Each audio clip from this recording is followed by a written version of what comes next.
Hellbound train. Hellbound train. Okay, Oh, no, you know that one. Whatever. That one will get burned out. Kelly, she lived right below the dip, and she was as old as a bush and as straight as a whip.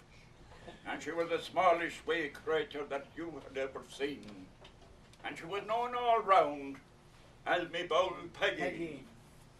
When she travelled around for her bit and her sup, and the news of the 7 townlands she gathered it up. It would as it were to a Christian at that. Well, her only companion was a Theban buck cat. He was as thin and as big as a king's county sow, and he'd frighten the dead with his cry and his meow. And when walking the road, sure 'twas there he would lie, and he'd frizzle you up with the fire in his eye. Well, Father Peter said once, and 'tis he ought to know, that this cat must have come from the regions below. Now, you, my kitten, well, I'm certain of that, for when I was a lad, Peg's cat was a cat. Well, Barney Maloney now lived like below in the dip, and he lived about a mile from Peg on the hill, and he hated that cat as he hated old Nick, and he said that some day he'd feel the weight of his stick. Well, on a cold Christmas night, about 25 years ago, when the earth was covered with a blanket of snow, and Barney's small household had feasted their fill, had retired for the night, full of peace and goodwill.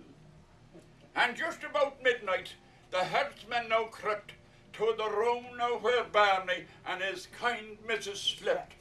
He shouted at Barney, "Ara big Jesus, get up out of that. 'Tis this thief of this world, 'tis Peg Kelly's black cat."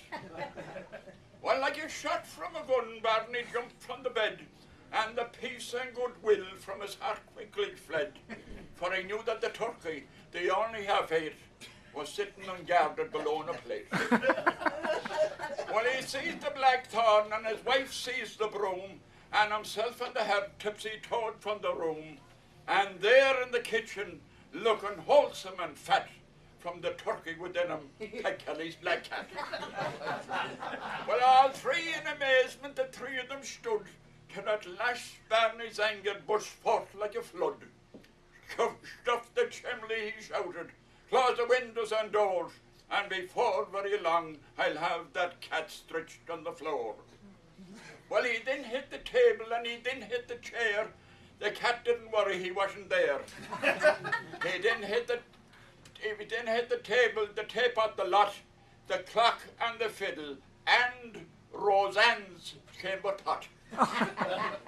Well, when the cat thought now that he had finished his murderous attack, she jumped from the hop hole and fell on the broad of her back. Well, the herd sat on Barney, and both Roseanne sat, and they squeezed the 9 lives out of Peg Kelly's black cat.